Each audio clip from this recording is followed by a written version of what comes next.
So welcome back. Work, energy and power का ये third lecture है और इस तीसरे लेक्चर में हम लोग पढ़ने वाले हैं work done by variable force. Work done by variable force. इसके पिछले दो लेक्चर में मैंने आपको पढ़ाया है। सबसे पहले वर्क डन का बेसिक कॉन्सेप्ट दिया मैंने पहले लेक्चर में पूरा एकदम, कि फोर्स इनटू डिस्प्लेसमेंट कैसे होता है, और जो वर्क डन होता है हमेशा फोर्स पर कॉन्सेंट्रेट करके कैलकुलेट जाता है। यानी एक बॉडी पर अगर 3 फोर्स हैं तो तीनों का वर्क डन अलग अलग कैलकुलेट करेंगे। उसके बाद फिर मैंने आपको सिखाया था work done by conservative force and non conservative force, और उनका मैंने एग्जाम्पल भी दिया और ये बताया कि देखो कैसे पाथ पर डिपेंड है, पाथ पर डिपेंड नहीं है। अब आ जाते हैं work done by variable force. जब कभी आपको ऐसा मिल जाए कि मान लो एक फोर्स है, ये दिया हुआ है 4x, इसका मतलब जैसे जैसे x बदलेगा वैसे वैसे फोर्स बदलेगा, और ये दिया है कि फाइंड वर्क डन फ्रॉम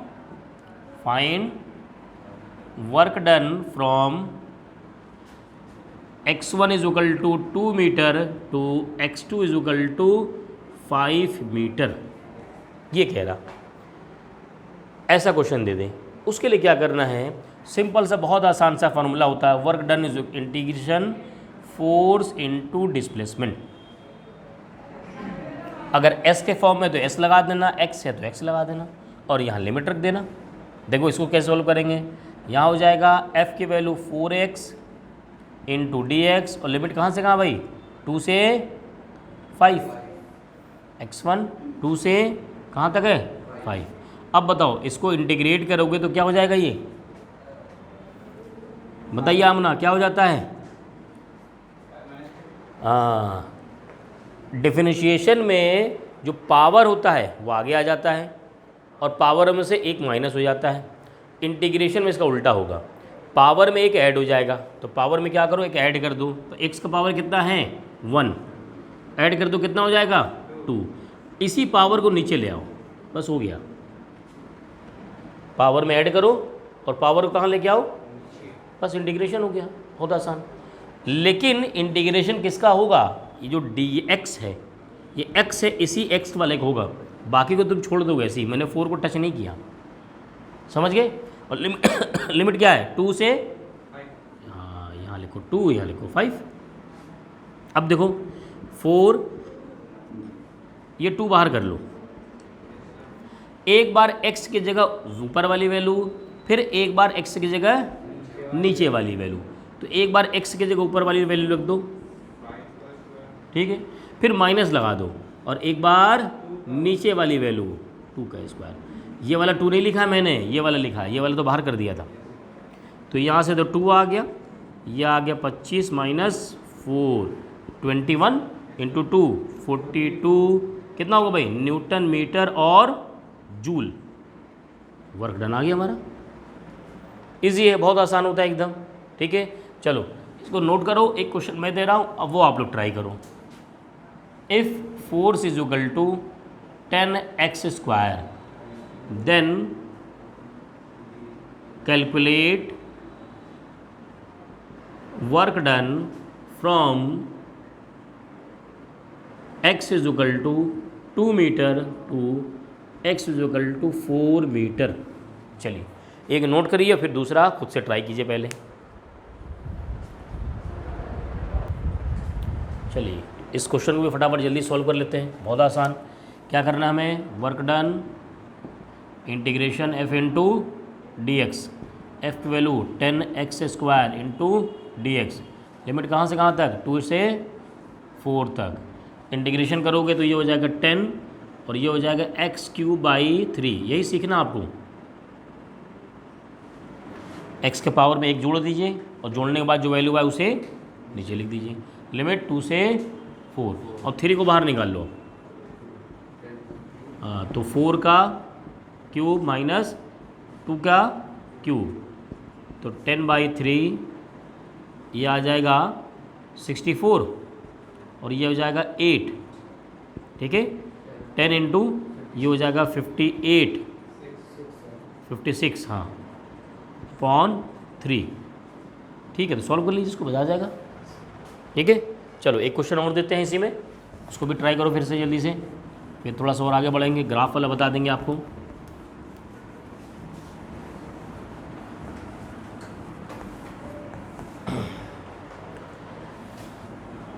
मान लीजिए अब जो फोर्स है वो F is equal to 4x square plus 2x minus 3 है, और x जो वेरी कर रहा है x1 is equal to 1 metre to x2 is equal to 2 metre.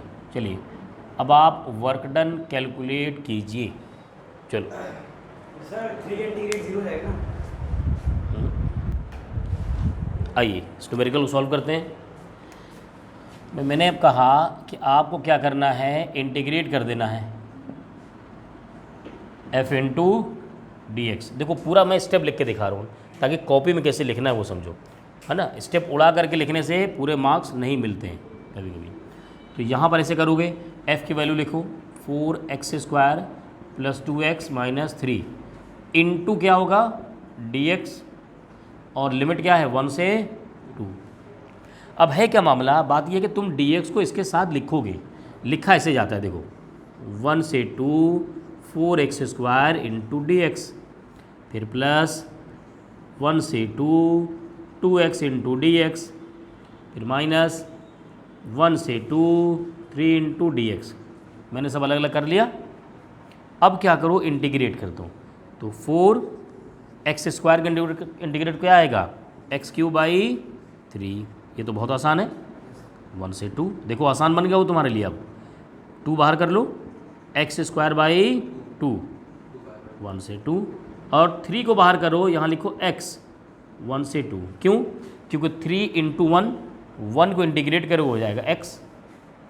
अब वैल्यू रख दो, 3 को भी बाहर कर लो जो नीचे था, यहाँ हो जाएगा 8।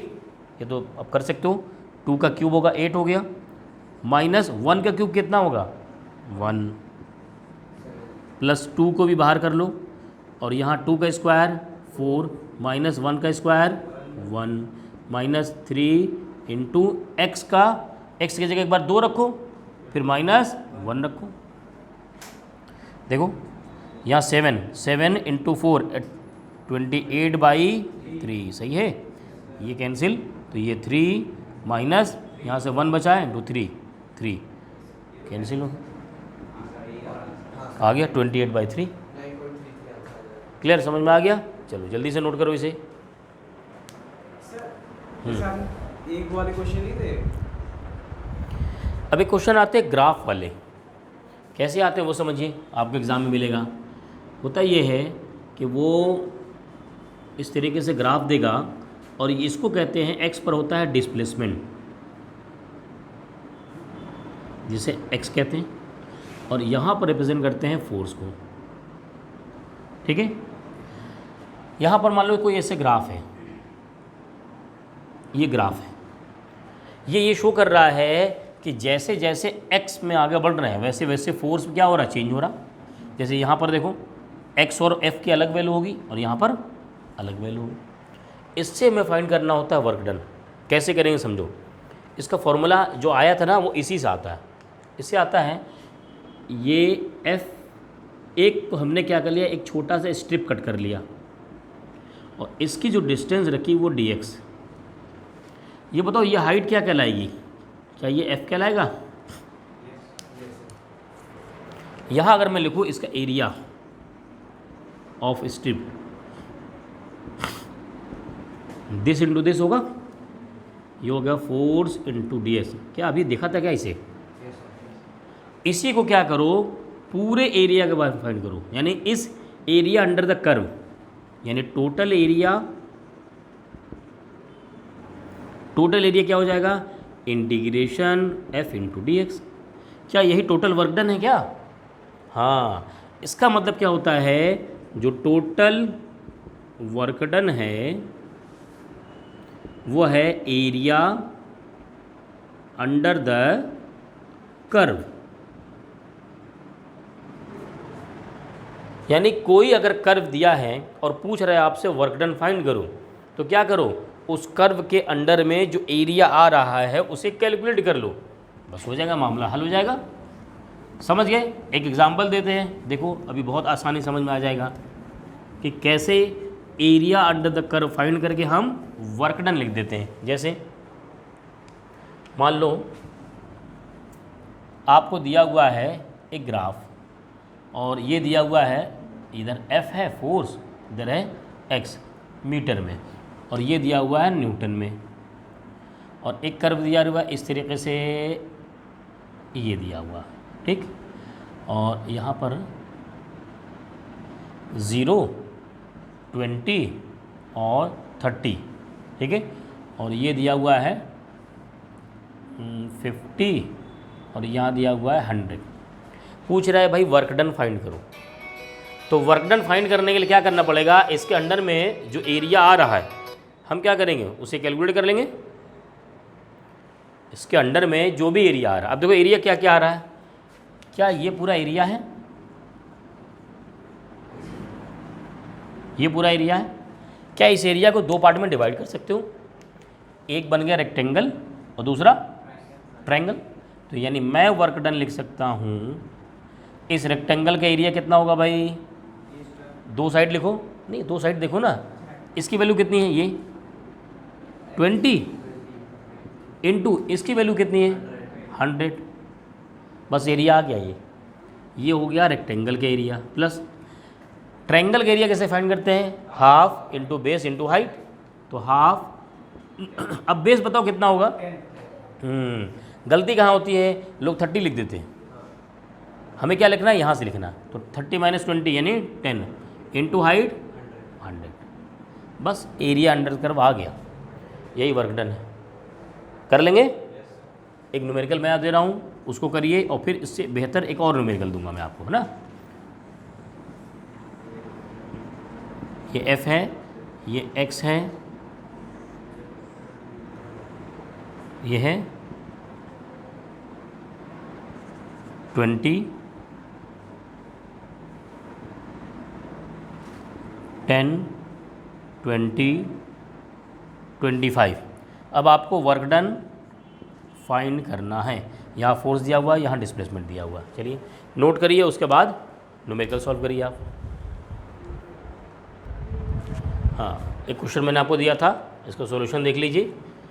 इसका वर्क डन कैसे फाइंड करेंगे, ये हो जाएगा area under the work done, area under the curve, तो यहाँ हो जाएगा, ये एक ट्रायंगल हो गया, तो यहाँ से हो जाएगा हाफ इंटू बेस, बेस इसका है 10 और हाइट है यहाँ पर 20, तो ये हो गया 20 प्लस, आगे देखिए ये एक रेक्टेंगल दिख रहा हमें, तो ये हो जाएगा 10 से 20 यानी डिफरेंस आया 10, तो 10 इंटू 20 प्लस फिर से वही ट्रायंगल, ये हाफ बेस, बेस हो जाएगा 5 और ये होगा 20 यानी हाफ इंटू 5 इंटू 20। सॉल्व करिए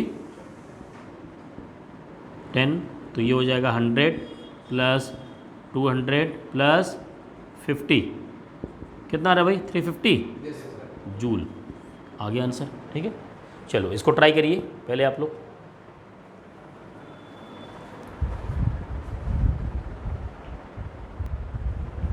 आइए इस न्यूमेरिकल को देखते हैं। कह रहा है a man pushes a trunk on a rough railway platform by applying a force of 100 newton over a distance of 10 metre. देखो मान लो वो कुछ ऐसा मामला कर रहा, चलो यहाँ करते हैं ना, ये रहा और मान लो ये ट्रंक है कुछ, ठीक है, वो क्या कर रहा है, इसको खींच रहा, रफ है इसका मतलब फ्रिक्शन भी होगा, और उसने फोर्स लगाया है कितना भाई 100 न्यूटन, और कितना चला दिया उसने 10 मीटर, यानी इसको लेकर के यहाँ पहुँच गया, वो कितना चल दिया वो 10 मीटर। क्या यहाँ A से B तक जाने में उसने फोर्स चेंज किया? नहीं, मतलब फोर्स तो वेरिएबल नहीं है, कांस्टेंट बना हुआ है, और 10 मीटर चला। तो देखो ग्राफ कैसे प्लॉट होगा, फोर्स F और डिस्प्लेसमेंट x लगा दो, ये हो गया 100 और चल दिया इसने 100, और यहाँ हो गया 10 मीटर। सही है, 10 मीटर तक फोर्स कांस्टेंट बना हुआ। क्लियर। आगे क्या कह रहा है, thereafter the force applied by the man decreases. अब फोर्स क्या होने लगा, डिक्रीज हो रहा है लीनियरली, मतलब ऐसा नहीं कि पैराबोलिकली, लीनियरली डिक्रीज हो रहा है with distance to 50 newton over the next 10 metre. अगले 10 मीटर उसको फिर लेकर गया, वो यहाँ लेके गया, कितना चलाए फिर 10 मीटर, लेकिन अब फोर्स कांस्टेंट नहीं है और गिरते गिरते कितना हो गया, 50 न्यूटन हो गया। यानी फोर्स को क्या करो तुम, लीनियरली गिरा दो। सही है, देखो भाई यहाँ 50 हो जाएगा, ये हो गया 50, गिर गया फोर्स, और कितनी डिस्टेंस पर, फिर से 10 मीटर पर, यानी 20 मीटर। पहले 10 मीटर चला, फिर 10 मीटर चला। समझ में आ गया। आगे क्या कह रहा है, कह रहा प्लॉट करिए, प्लॉट तो हो गया। Plot the force F applied by the man and also frictional force small f, frictional force small f which is 50 Newton. जो स्मॉल f है वो कितना है, 50 न्यूटन है, against the distance moved by the trunk. Calculate the work done दोनों से। एक बात बताओ, ये जो फ्रिक्शन फोर्स है क्या पहले 10 मीटर पर और बाद में 10 मीटर पर सेम होगा या अलग अलग होगा? फ्रिक्शन फोर्स कहाँ चेंज होता है? वो तो सेम रहेगा ना। यानी क्या होगा, फ्रिक्शन फोर्स 50 न्यूटन यहाँ पर प्लॉट करना है। अब यहाँ से 50 न्यूटन से प्लॉट कर सकते हो? नहीं। एक बात बताओ, ये फोर्स 100 न्यूटन इधर लग रहा है, तो फ्रिक्शन फोर्स किधर लग रहा? अपोजिट में, इधर। इसका मतलब अगर तुम इसको पॉजिटिव ऊपर से ड्रॉ करते हो तो इसको क्या करो, नीचे से ड्रॉ करो। इसको ड्रॉ कर दो यहाँ से 50, और कहाँ तक ड्रॉ करोगे?